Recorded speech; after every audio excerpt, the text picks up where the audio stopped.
Welcome back, everyone. It's just another day in the life as a military wife. And I'm sorry I missed last week. There's been quite a bit going on. And so I'll explain a little bit of that about what's, going down in my world right now, as well as just some things I think would be fun to share.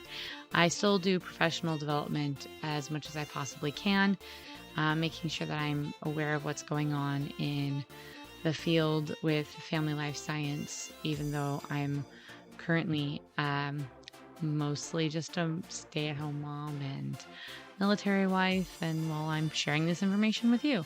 So that's where we're at. As always, I am your host, Sam Wolf, and you are listening to Life of a Military Wife.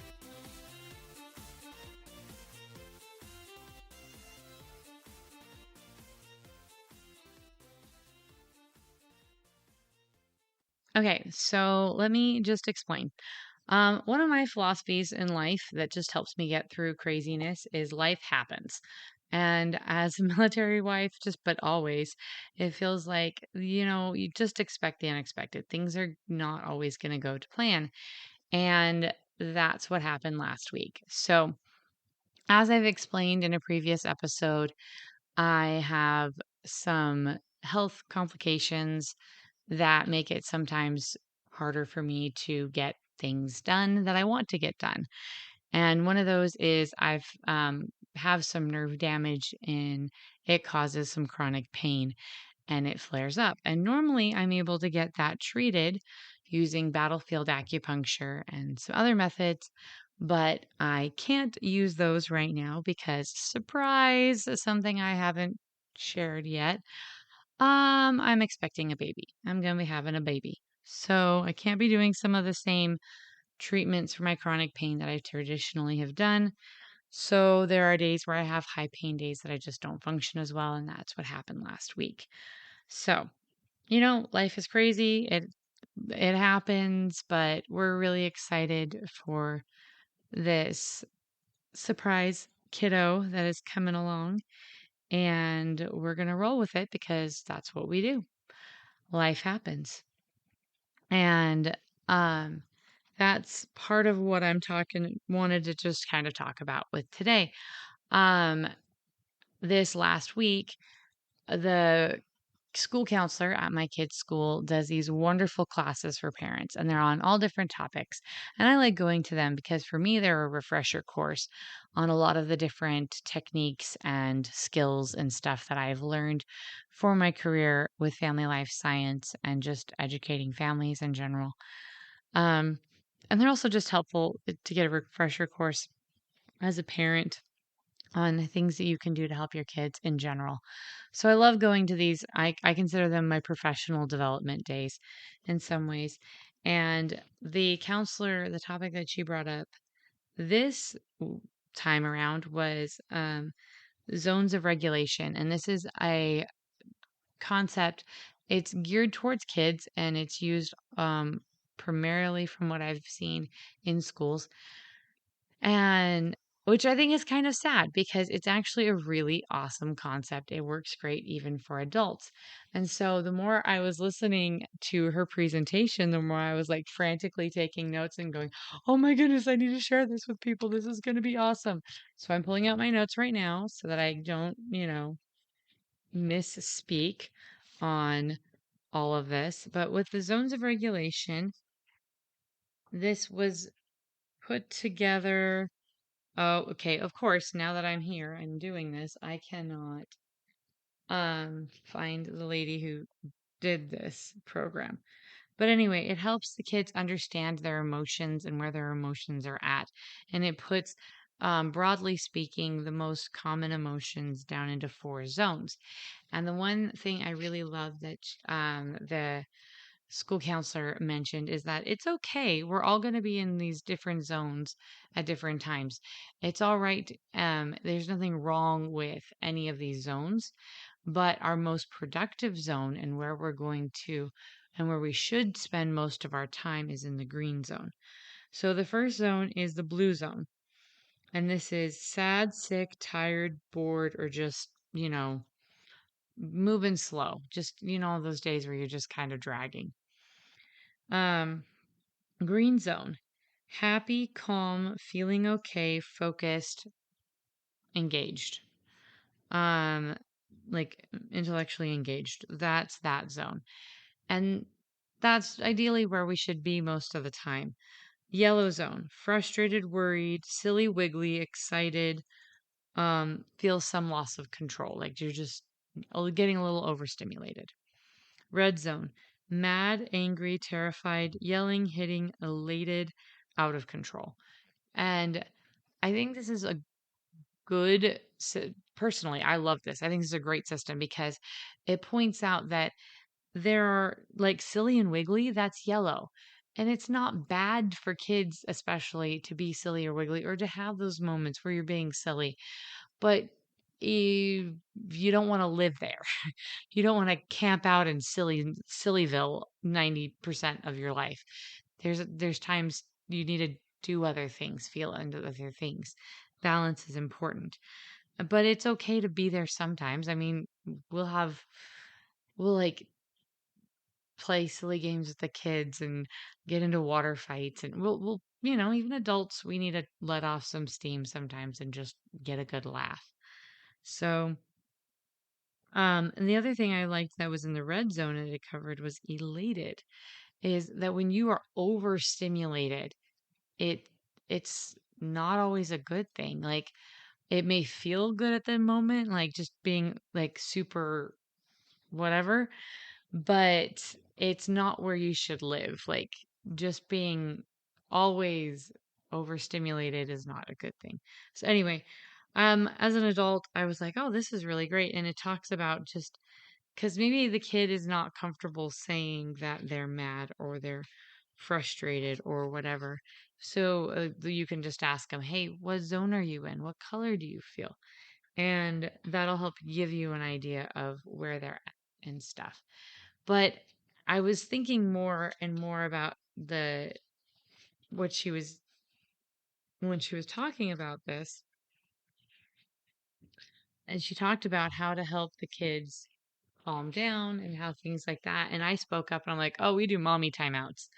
Because one of my professors, and I may have mentioned this in the past, he would give his patients, when he was a family therapist and marriage counselor, um, heart rate monitors.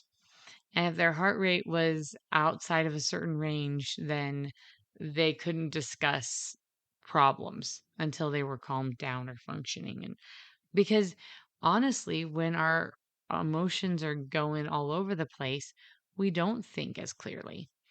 And so I like that she talked about that and she talked about different calming techniques to use with the kids, different ways that they could count and control their breathing to help calm themselves down. An idea she gave was a popsicle stick with a pipe cleaner and beads on it that the kids can count or say the different colors. But even as adults, we need those moments because there's times where things will just build up really fast.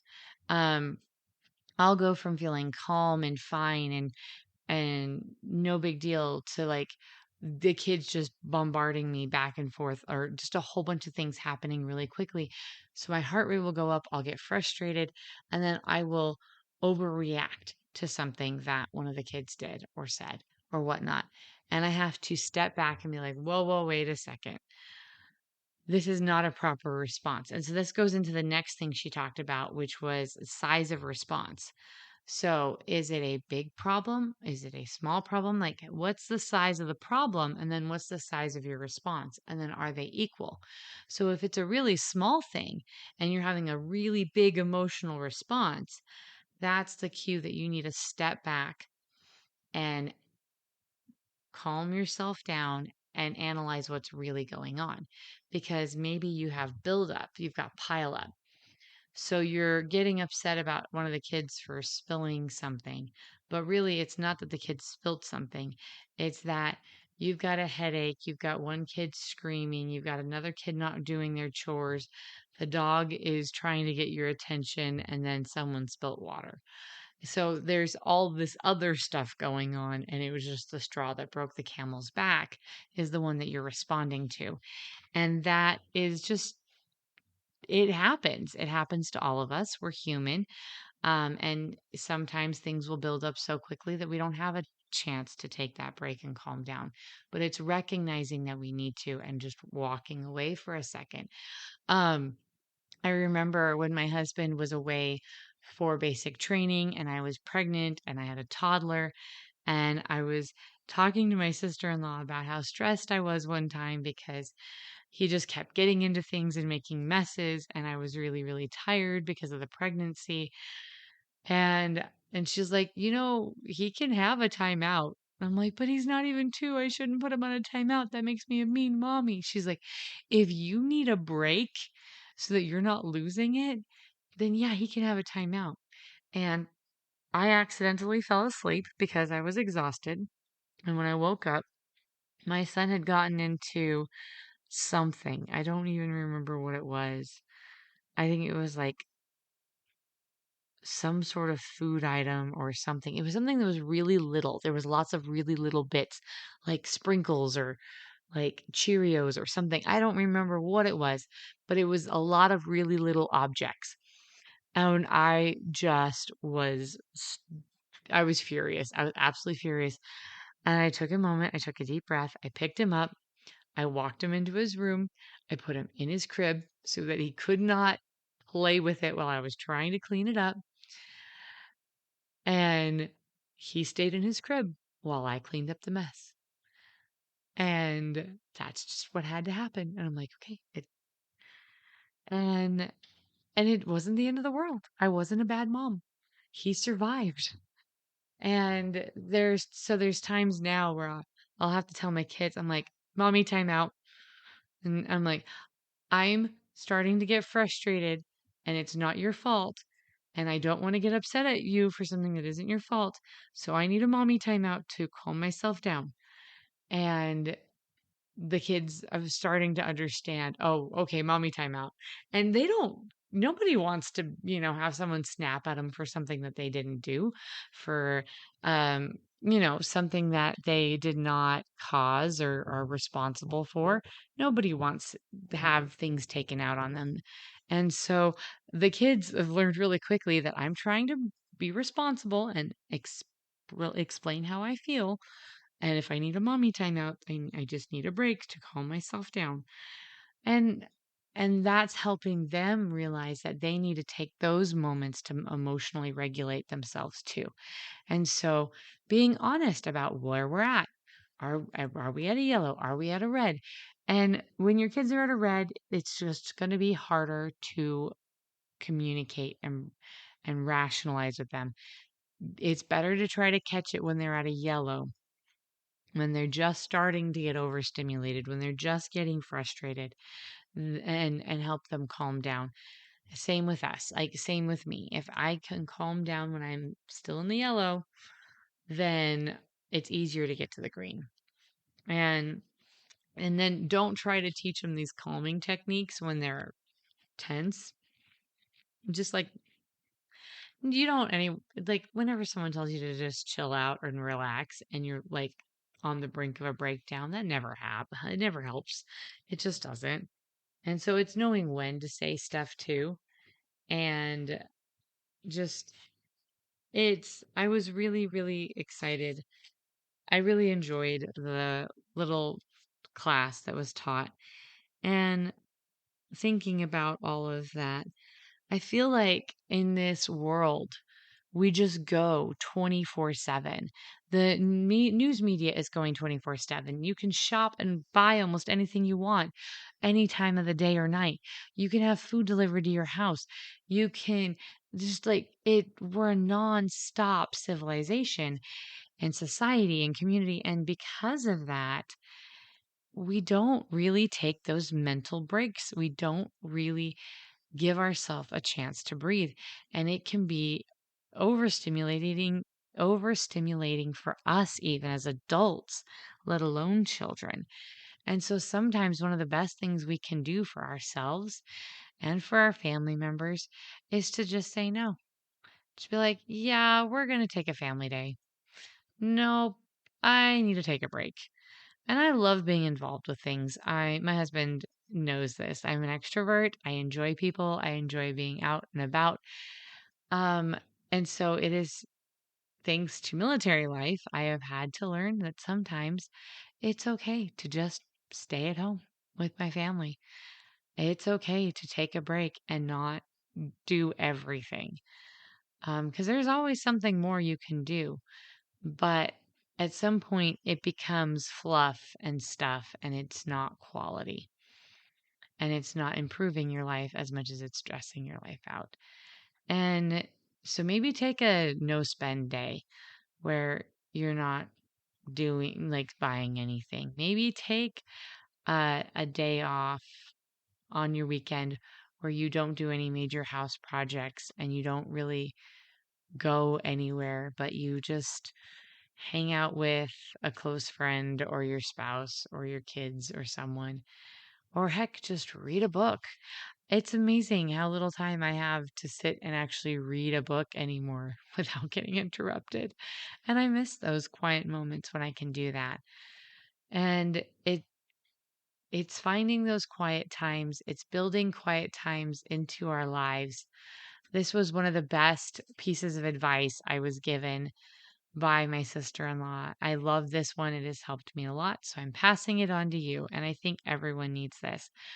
But she said that especially on weekends, they'd have 30 minutes of quiet time where everyone had to go to a different part of the house and just kind of leave each other alone for 30 minutes. You didn't have to nap, you didn't have to do anything. Like her kids were younger, so I think she did encourage them to nap. I've encouraged my kids to nap because I've realized if I don't specify that they need to actually be quiet, like in their room reading a book or something, it doesn't happen. I don't get my quiet time because they'll start bugging each other.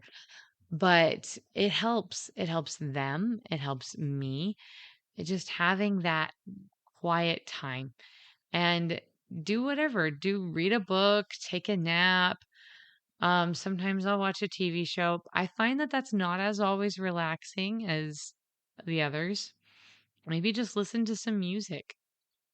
Don't, do not clean during quiet time. Don't clean. Take a break. Maybe go sit out on your back porch and sip some hot cocoa. I don't know. That's a fun thing to sometimes to do this time of year. I like fall. I like watching the leaves change, but so that's what I wanted to share with you this week is because there's been a lot going on where kids are dealing with change again. We've got a whole new living environment. We've got stuff coming up with the new kid and all these adaptations that are going on, and it's easy to get overwhelmed. It's easy to have those moments where you feel out of control. And so, using those techniques, like I've talked about before, about the breathe in, hold for 3 seconds, breathe out, wait 3 seconds, breathe in. Those things, controlling your breathing, getting your heart rate down, having quiet time, mommy timeouts, they are great. Just being mindful and then helping pass that on to our kids. Again, I know not all my listeners are military. I know not all you have kids, but it's still a good principle in general, especially with our 24/7 society. So, that is what I wanted to share with you today. As always, I am your host, Sam Wolf, and you've been listening to Life of a Military Wife. Thanks.